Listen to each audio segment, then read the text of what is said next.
News. O nosso foco é focar você nas leis. Boa noite. Hoje, 23 de maio de 2012, estamos aqui pela Just TV com mais um Jurídico News. O tema do Jurídico News dessa noite é confiabilidade da urna eletrônica. Com vocês, o nosso radar jurídico. Denúncias de fraudes em urnas eletrônicas aparecem por todo o país. Em Guarulhos, na Grande São Paulo, um candidato a vereador nas últimas eleições reuniu 2,5 kg de documentos sobre a manipulação dessas máquinas. Especialistas dizem que o sistema eleitoral brasileiro não é seguro.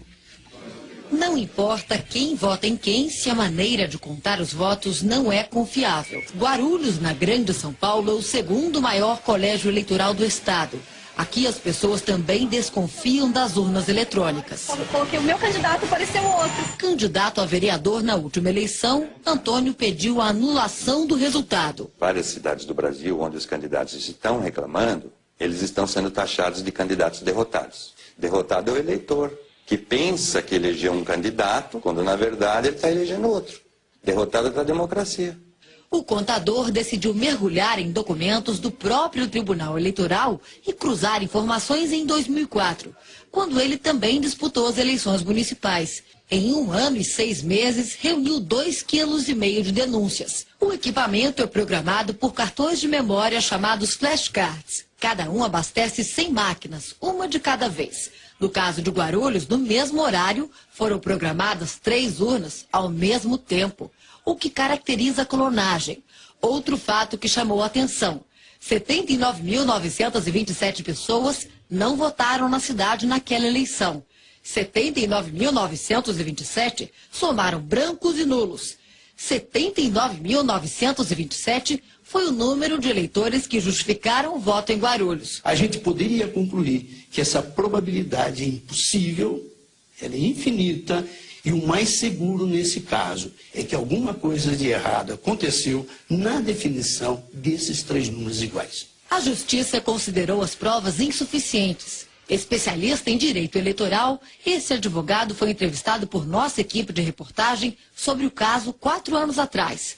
Não acreditava na possibilidade de fraude. Me desculpe da colocação que eu fiz há 4 anos atrás, porque hoje a minha impressão é muito diferente. Nesta última eleição eu acompanhei muitas situações, muitos casos que me fizeram desconfiar fortemente de fraudes praticadas no procedimento relativo à justiça eleitoral e fraudes praticadas dentro da máquina eletrônica, alterando a votação recebida. O Jornal da Band mostrou a revolta dos moradores de Caxias, interior do Maranhão. Eles programam ela aí do jeito que eles querem. Em todo o país existem suspeitas. Se em todas as cidades praticamente eleitores reclamaram que não estava aparecendo a foto certa, alguma verificação deveria ter sido feita, alguma análise, algum testes, e isso a Justiça Eleitoral não tolera e não aceita. Em Itajaí, Santa Catarina, outro relatório levanta indícios de fraude. Em Nova Esperança, no Paraná, técnicos também registraram as suspeitas. E em Bragança Paulista, no interior de São Paulo, a desconfiança virou documento. 32 cidades do sul de Minas organizam um movimento que pede a transparência do voto eletrônico. O voto deveria ser impresso, é a opinião de boa parte dos especialistas. 2 contagens seriam possíveis, a do computador e a do papel. Hoje, no Brasil, não há como saber o resultado da apuração de cada urna. Se você for pedir uma recontagem numa urna eletrônica, qualquer urna que for, ela vai te dar só a totalização. Outra crítica é o acúmulo de poderes do sistema eleitoral brasileiro, que compra, programa e distribui as urnas eletrônicas, verifica todas as etapas do processo, é responsável por definir as regras da fiscalização e também por se fiscalizar. Não pode ser a fiscalização regulamentada pelo fiscalizado. É eles que nos dizem, eu sou fiscal de partido, eles que nos dizem o que eu posso fiscalizar. Eu não posso, eu falo, eu quero ver isso, eles dizem, não, isso não pode, isso não está na lei. Eles que escrevem a lei. Estou me lembrando do tempo da monarquia, onde se concentrava no monarca o poder judiciário, o legislativo e o executivo. E em relação a essa questão, eu sempre me perguntei como eleitor, por que um paizinho de terceiro mundo como o nosso tem uma suposta tecnologia tão fabulosa na parte eleitoral e os países de primeiro mundo, os países europeus e até os Estados Unidos têm tanta dificuldade para encontrar o resultado, levam dias, às vezes semanas, até meses para encontrar o resultado de uma apuração eleitoral. Por que não usam o nosso sistema? Para falar a esse respeito, nós convidamos aqui, temos o prazer de receber em nossos estúdios, o engenheiro Amilcar Brunazzo Filho, que é moderador, inclusive, do Fórum Voto Seguro. Boa noite, engenheiro Amilcar, é um prazer tê-lo aqui. Muito obrigado por aceitar o nosso convite. Gostaria que, se você pudesse explicar para os nossos internautas, o que acontece com o nosso processo eleitoral, que é tido como assim, uma tecnologia fantástica de primeiro mundo, que no mesmo dia ou no dia seguinte a gente já tem o resultado de uma eleição nacional, e os países de primeiro mundo, os países europeus, os Estados Unidos, não usam o nosso processo eleitoral. Por quê, hein? Boa noite, internautas da Justice TV. O que acontece é que tem muita propaganda sobre o sistema brasileiro para os brasileiros, dizendo que nós somos os países mais avançados em questão de voto eletrônico, que o sistema é muito confiável, mas tudo isso é propaganda interna só. Fora do Brasil, o que está acontecendo é tudo muito diferente. Urnas eletrônicas são usadas em vários países. Aqui na América Latina tem Argentina, México, Venezuela e Peru usando o voto eletrônico. Só que são sistemas mais avançados que os sistemas brasileiros. O modelo da urna eletrônica brasileira, de primeira geração, é só usado no Brasil e na Índia. Tá? Nos outros países se usam modelos mais avançados, de segunda geração, e nos países, na Alemanha, por exemplo, esse modelo de primeira geração brasileira foi proibido, foi declarado inconstitucional, também foi proibido na Holanda. Não é porque eles não sabem usar, já se usaram urnas. A Holanda começou a usar urna eletrônica de primeira geração antes do Brasil, em 92. 4 anos antes do Brasil, a Holanda já usava. Só que lá foi declarado proibido esse modelo de urna. Eles passam para essa urna de segunda geração que tem o voto impresso, que permite a auditoria do resultado, e não só a auditoria do software, como acontece no caso do brasileiro. Eu vou até colocar aqui uma pergunta que eu já estou recebendo do internauta, que é bem adequada. O José Luiz de Corumbá, de Mato Grosso do Sul, ele pergunta: por que a urna eletrônica não dá para o eleitor um comprovante igual ao extrato bancário? Olha, deve-se imprimir o voto para ser mostrado para o eleitor e para que seja depositado numa urna comum. Não se pode imprimir o voto para entregar para o eleitor e levar para fora da sessão eleitoral. Isso não pode. Aí você violaria o sigilo do voto, o eleitor teria como comprovar em quem votou, passaria a ser vítima de acharque ou de coação. Então, deve-se imprimir o voto, é o que acontece no resto do mundo, fora o Brasil e a Índia, só que esse voto não pode ser levado para fora, né? Não é um recibo para o eleitor levar para fora, é para ele conferir na sessão, no local de votação, ele confere se o registro do voto dele é aquele, coloca numa urna comum ou automaticamente, como no México, lá o eleitor nem pega o voto na mão. No México o voto cai direto, ele vê o voto impresso, quando ele confirma, corta e cai na sacola. Então, aí depois é usado esse voto impresso para fazer a auditoria do resultado. O Tribunal Superior Eleitoral tem permitido que seja indagada alguma divergência no processo eleitoral nessas eleições, desde quando foi utilizada a urna eletrônica? O modelo que a Justiça Eleitoral brasileira optou, esse modelo de primeira geração, não permite se conferir o resultado. O eleitor vai votar na máquina, vê o voto na tela, confirma. Depois que ele confirma, é gravado. O eleitor não vê o que foi gravado. Aí, quando acaba a eleição, às 5 horas da tarde, esses votos que estão gravados lá, se chama registro oficial do voto, são somados e dá um resultado que chama boletim de urna. O fiscal do partido não pode ver se a soma dos registros digitais é igual ao boletim de urna. E isso é o resultado das urnas, que ninguém pode conferir, nem o eleitor, se foi gravado direito o seu voto, nem o fiscal, se foi somado direito os votos. E o TSE simplesmente não admite, quer dizer, ele não permite, não há como fazer recontagem. E ele não aceita nenhuma proposta nesse sentido, ele sempre resiste. Ele diz que há transparência quanto à produção do software, mas ele não permite transparência para o eleitor não pode ver para quem foi gravado o seu voto. Tem um acórdão do Tribunal Superior Eleitoral, salvo engano, sobre um candidato que pediu a recontagem de votos e foi arbitrada uma perícia. Você tem conhecimento disso? Sim, é o caso que para mim é o caso mais emblemático do problema que é o processo eleitoral brasileiro totalmente dependente do software, ou seja, que não permite recontagem. Esse acordo que está aparecendo aí é do caso de Alagoas de 2006, com eleição para governadores, o candidato não estava satisfeito com o resultado das urnas, pediu para fazer uma análise dos arquivos que a urna produz. A urna eletrônica produz vários arquivos digitais que os partidos têm direito a ter acesso. São arquivos de log, de registro digital do voto e do boletim de urna. Analisando esses arquivos, ele detectou mau funcionamento das urnas. As urnas, 1/3 das urnas, não eram todas, eram 1/3, tinham informações incoerentes nesses arquivos. E, então ele solicitou uma auditoria. Quer dizer, contestou o resultado, né, pediu para suspender o resultado, para que fosse feita uma auditoria nos equipamentos para ver o que era esse mau funcionamento, que estava constatado nos documentos que eles obtiveram. E foi cobrado, bom, o processo demorou, né, 2, 3 anos para ser julgado, isso aí julgado é 2 anos depois de entrar do processo, julgamento ainda no TRE.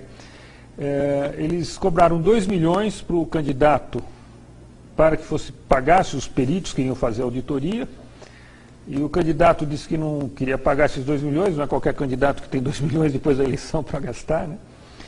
E pediu para que a própria Justiça Eleitoral bancasse, já que seria de interesse dela demonstrar a lisura do processo. A Justiça Eleitoral não aceitou pagar a auditoria e condenou o candidato por litigância de má-fé, por ele ter pedido uma perícia e não ter pago por ela. E depois isso foi para o Tribunal Superior Eleitoral, a sentença foi mantida, o candidato foi condenado por litigância de má-fé, apesar de ter apresentado as provas de mau funcionamento da urna, provas materiais mesmo. Nós temos um vídeo também, a produção levantou, é o radar jurídico número, aliás, em relação ao questionamento sobre a confiabilidade da urna eletrônica, e o Tribunal Superior Eleitoral parece que condenou quem foi questionar sobre a confiabilidade das urnas eletrônicas. Veja bem, o próprio advogado, hein? Por gentileza, produção. Ricardo Lewandowski.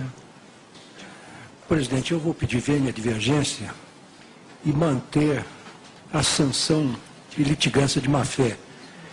Hoje, essa questão foi amplamente discutida no Supremo Tribunal Federal e num caso criminal, em que se entendeu que o direito de defesa não sofre qualquer limitação, sobretudo em se tratando de um processo criminal, mas o Supremo, por uma votação majoritária bastante expressiva, embora não tenha aplicado multa ao advogado, que insistiu em levar avante teses de natureza eminentemente temerárias, resolveu oficiar a ordem para que tomasse as providências cabíveis.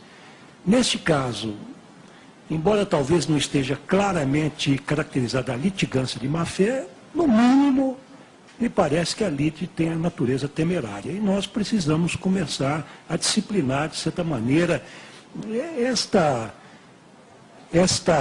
possibilidade infinita de recursos que nós temos. Já temos recursos suficientes para dar conta, além daqueles que beiram a temeridade e a litigância de má-fé. Portanto, até para um efeito pedagógico, eu acompanho o eminente relator. Eu explico, senhor. Para efeito pedagógico, eu gostaria de explicar para os internautas que há limitação de recursos. Os recursos não são ilimitados. E ele tem uma única finalidade. Primeiro, a Constituição admite o duplo grau de jurisdição porque admite a possibilidade do erro humano, né? E nada como a revisão. E óbvio que os recursos que existem durante o processo, né, servem para impedir que determinadas autoridades cometam abusos, arbitrariedades. Sem esses recursos, o que sobra para o coitado do jurisdicionado? Arbitrariedade que não tem remédio jurídico contra ela. Desculpa a interrupção, mas é que eu não me contive com o absurdo do que eu ouvi do ministro do Supremo Tribunal Federal.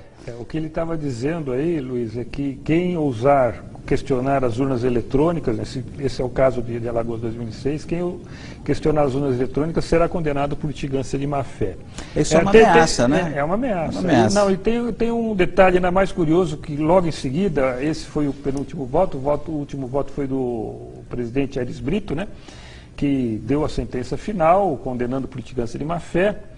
E nesse instante levantou-se, ele encerrou o julgamento, nesse instante aparece o Aires Brito encerrando o julgamento, levanta-se um juiz que ia sair e assumiu o outro juiz, o ministro, no lugar do TSE, que era o advogado original da casa que foi condenado por litigância de má-fé, e era naquele momento o ministro do Tribunal Eleitoral. Aí o Aires Brito se deu conta que ele tinha acabado de condenar por litigância de má-fé o ministro do TSE, né, que antes era advogado daquela parte condenada, e falou, não, mas olha, não é bem assim. Ele deu uma desculpa esfarrapada, que isso aqui, nunca, os advogados são pessoas excelentes, não sei o quê. Aproveitando, engenheiro Amilcar, tem um internauta, James P. Silva, que ele manda a seguinte mensagem: se isto está ocorrendo, qual a razão do Ministério Público Federal não buscar esclarecimentos de tais fatos? Você saberia a razão disso? Ou será que tem algum processo no Ministério Público? Olha, eu gostaria de saber isso daí. Eu esperava que o Ministério Público fosse independente nesse processo e pudesse nos ajudar, eu sou fiscal de partido, ajudar os partidos a fiscalizar o administrador eleitoral. Mas, infelizmente, não tem ocorrido, não. O Ministério Público tem direito a fiscalizar, a conhecer o software das urnas eletrônicas, a fazer auditoria nos sistemas, e não faz. 6 meses antes da eleição, por exemplo, agora, nesse momento, já estão abertos lá no TSE os códigos dos programas, os códigos-fontes, né, para os partidos, o Ministério Público e a OAB poder examinar. A OAB nunca mandou ninguém, o Ministério Público nunca mandou ninguém lá para examinar código nenhum, e no final, no último dia, ele vai lá e assina 15 mil arquivos com 17 milhões de linhas de código, sem ter olhado nada. Eu não sei por que o Ministério Público assume essa postura omissa em relação à fiscalização do processo eleitoral. Tem uma pergunta aqui de um outro internauta, que ele pergunta ao engenheiro Amilcar: o voto impresso, além de segurança da escolha do eleitor, não seria também uma segurança dos votos em caso de algum sinistro com o equipamento, depois ou durante a votação? E dá aqui os parabéns ao Amilcar. E Amilcar, eu queria aproveitar essa pergunta do internauta para que você falasse a respeito daquela urna moderna que tem um país aqui, mais outro país de terceiro mundo, que está desenvolvendo, e que você estava me falando antes do programa começar, que é uma cédula segura, um processo eletrônico seguro. Poderia aproveitar responder essa pergunta do internauta e explicar sobre essa quando cédula? eu ouvi a pergunta, eu pensei em apresentar ela como resposta, foi exatamente a ideia que me ocorreu. O que a gente está falando é do caso da urna argentina, o novo modelo de urna argentina que está sendo usado desde 2006 na Argentina. A província de Salta vai informatizar o estado inteiro lá até 2015. Eu acompanhei uma eleição na província do Chaco, que usa esse sistema aqui de gravação do voto. Essa aqui é chamada boleta do voto eletrônico, ou cédula do voto eletrônico, que é a grande novidade do sistema argentino. O eleitor recebe essa cédula para votar, ela é uma cédula em papel normal, né? E ela é dobrável, olha, é papel normal, do lado de cá se imprime o voto. Ela é em branco, né? O eleitor recebe ela em branco, não tem essa parte impressa aqui. E aqui nesse canto, está vendo essa bolinha que tem aqui? É um chip eletrônico que está embutido aí, um chip de radiofrequência. Então, quando o eleitor recebe ela em branco, o chip virgem, sem nada, põe na máquina para votar, o voto é então gravado no chip e impresso no papel. Ele vota na tela, como ele vota na tela, é uma tela grande, de 20 polegadas, colorida, ele põe o dedo na cara, na fotografia do candidato. A diferença é que ele recebe de volta o voto dele. Ele põe isso virgem na máquina, vota quando ele é impresso e gravado. Aí o eleitor pega isso na mão, confere o que votou, vê se o que ele votou é isso mesmo. Se não for, ele não estiver satisfeito, ele rasga e pede outra vazia. Se ele estiver satisfeito, ele leva isso daqui até uma outra máquina, que tem lá mais de uma urna por sessão eleitoral, coloca na máquina e aparece nessa outra máquina, é lido o chip e aparece igual que está impresso. Ou seja, o eleitor pode conferir o que foi gravado como sendo o seu voto. Isso o eleitor brasileiro não pode fazer, né? O argentino pode. E com isso, se acontecer na hora da apuração que haja alguma divergência, quer dizer, a gravação deu defeito, o que vale é o voto impresso, não é o que está gravado. porque o voto impresso é eleitor vivo. Tá? Então existem soluções tecnológicas para essa questão, e está sendo adotada no resto do mundo, como eu disse no começo, só Brasil e Índia não usam esse sistema. Esse sistema é utilizado por qual país? Foi desenvolvido em qual país? Esse aqui é na Argentina, a gente chama a máquina de terceira geração, a máquina brasileira e da Índia é de primeira geração, e outras máquinas como do México, da Bélgica, da Venezuela, são de segunda geração, porque imprimem o voto, mas não tem o chip na própria cédula, né? Ele grava o voto na urna e imprime o voto para o eleitor pôr numa urna convencional.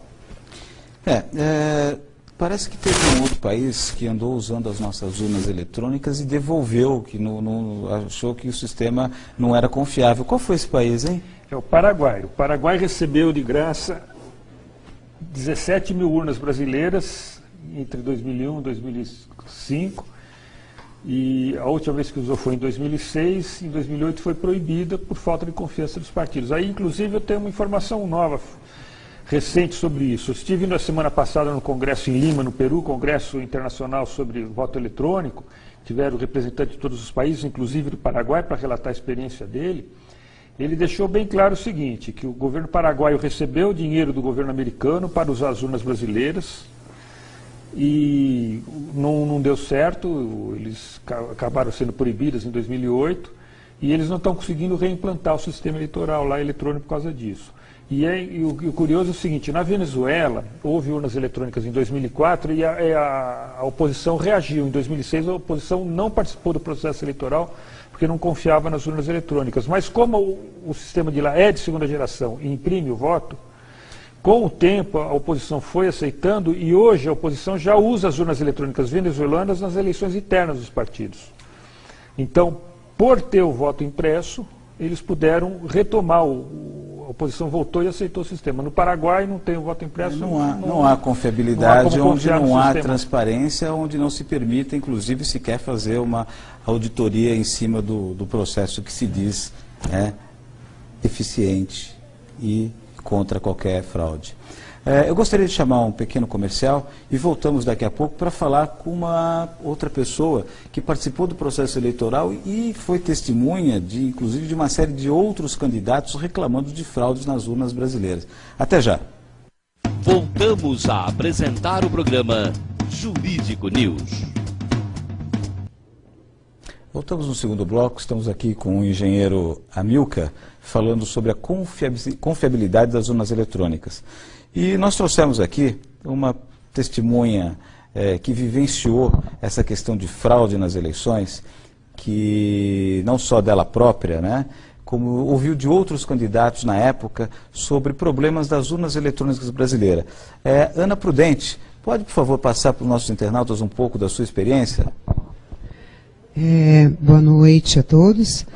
Bom, eu fui candidata em 2006 e acabou assim, depois das eleições, muitos candidatos não estavam felizes, não encontravam seus votos, principalmente do interior de São Paulo. E eu acabei conhecendo muita gente, sabe, e nós nos juntamos e acabamos até, inclusive, chamando o Amilcar. E o Amilcar teve que chegar lá para dar explicação para a gente, olha, vocês não encontraram seus votos, mas é o seguinte, não tem como fazer, não tem solução, não tem onde procurar, não tem nada. Então, infelizmente, nós ficamos sem respostas também, né? Esse grupo tem uma comunidade na internet?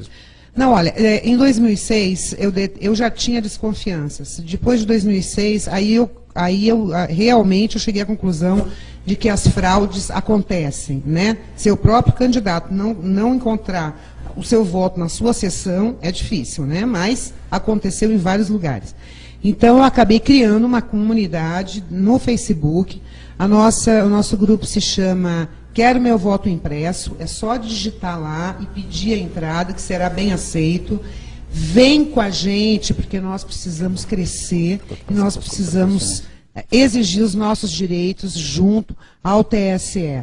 A gente está esperando vocês lá. Muito obrigada. Muito obrigado, Ana Prudente. Nós estamos aqui recebendo uma série de e-mails e estamos chegando ao final do programa. Uma delas eu gostaria aqui até de citar, é a Ângela Bareia. Ela faz a seguinte pergunta: podemos empreender uma ação popular nos moldes da ficha limpa, exigindo do Superior Tribunal Eleitoral os votos impressos para a conferência das urnas?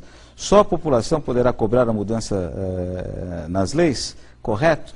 Eu vou responder essa pergunta, Ana Bareia. Não só esse movimento popular, mas a ação popular propriamente dito. Consulte um advogado numa das ONGs onde você tem próximas aí para se fazer uma ação popular contra esse tipo de atitude do Tribunal Superior Eleitoral, que fere a moralidade pública, e isso é legitimidade para se ingressar com uma ação popular. Basta você ter seu título de eleitor e ter condições de votar. Se está em dia com o Tribunal Eleitoral, você tem legitimidade para propor essa ação popular por falta da moralidade pública. Mas eu gostaria de passar agora aqui ao Amilcar as suas considerações finais a respeito dessas questões da confiabilidade das urnas eletrônicas, e depois voltarei para dar mais algumas dicas para os internautas. Bom, o que eu gostaria de dizer é o seguinte: como logo apareceu no começo do programa, há esse problema do acúmulo de poderes na justiça eleitoral brasileira. Desse acúmulo de poderes, onde há acúmulo de poderes, é inevitável, há autoritarismo, há abuso de poder. Essa pergunta, por exemplo, sobre se é necessário um movimento para conseguir aprovar uma lei do voto impresso, acho que seria só assim, porque as leis que nós conseguimos aprovar ou tentamos aprovar no Congresso via normal, sem a pressão popular, ou a Justiça Eleitoral derruba. Ela vai lá, atualmente existe uma DIN derrubando a lei. A lei foi aprovada, os juízes do TSE suspenderam a lei no Supremo. Então, a luta popular tem que ser nesse sentido mesmo, talvez se juntando no grupo da Ana e participando disso tudo. Boa noite a todos. Amilcar, eu gostaria de agradecer pela sua gentil presença aqui nos nossos estúdios, também agradecer a Ana Prudente, né? Gostaria de me desculpar com os internautas cujas perguntas não puderam ser colocadas aqui no ar e pedir para que se dirijam a esse grupo da Ana Prudente e do Amilcar na comunidade da internet. E gostaria de deixar vocês com alguns vídeos para vocês consultarem no YouTube, por exemplo. Se vocês fizerem uma pesquisa sobre urna eletrônica, estudo da Princeton University, vocês vão encontrar um estudo que foi feito com uma urna eletrônica que é com o mesmo princípio da brasileira, não é isso? É fabricado pelo mesmo fabricante e tem a mesma estrutura lógica, ou seja, o ataque que fizeram lá em Princeton serve também nas urnas brasileiras, dá o mesmo efeito, que é o mesmo fabricante, a mesma defesa do sistema. Os internautas vão ficar assustados com as conclusões desse estudo, e está legendado, não é difícil de acompanhar, é fácil de encontrar ele no YouTube. E eu gostaria de deixar vocês aqui com mais um vídeo de um deputado, o deputado do PDT, o Fernando Quirella, que falou da tribuna da Câmara dos Deputados a respeito das fraudes nas urnas eletrônicas. E até a próxima quarta-feira com mais um Jurídico News. Boa noite a todos os internautas. Obrigado. Da palavra, o ilustre deputado Fernando Chiarelli, PDT São Paulo. Senhor presidente, povo do Brasil que nos escuta desde lá da Rondônia, desde lá da Roraima, no Acre, até o Pernambuco, até o Rio Grande do Sul, nas fronteiras. Eleitor brasileiro, povo do Brasil, eu denuncio aqui que o sistema eleitoral brasileiro é uma fraude. Eu denuncio aqui que o sistema eleitoral brasileiro é uma mentira. Eu denuncio aqui que o sistema eleitoral brasileiro, via urna eletrônica, é uma trampa e que não existem eleitores, milhões de eleitores no Brasil, e sim milhões de palhaços que vão colocar o voto sabe-se lá onde, porque sabe-se lá para onde vai o voto. Eu denuncio que os programas já estão preparados para criar quem vai ganhar e quem vai perder a eleição. E no decorrer do meu mandato, eu vou provar dia a dia nesta tribuna. O sistema eleitoral brasileiro é uma farsa e é uma mentira. Não existe em lugar nenhum do mundo. O Paraguai devolveu as urnas. Na Alemanha é inconstitucional. Em Portugal fazem piadas. E nos Estados Unidos, inadmissível. Esclareço ao povo brasileiro que eu não sou o primeiro que denuncia que a urna eletrônica é uma farsa para eleger quem eles querem eleger. O João Herman falou, morreu. O Enéas falou, morreu. O Clodovil falou, morreu. Povo do Brasil, eu ainda estou vivo. Mas os senhores estão convidados, que já estou recebendo ameaça de tudo quanto é lado, se trouxer as provas das fraudes. Vou trazer. E o promotor público em Ribeirão Preto, doutor Cirilo, é testemunha de que o sistema eleitoral brasileiro é uma fraude. Hoje, as lideranças, padre, hoje, a liderança, meus amigos do Nordeste aqui presentes, não nascem mais nas lutas, nas brigas, nas ruas, nas disputas, e sim são a... Esse aqui é o grande. Tudo está combinado. Quem vai ganhar e quem vai perder. Para terminar, não. Muito obrigado a Vossa Excelência. Não, para terminar, por favor.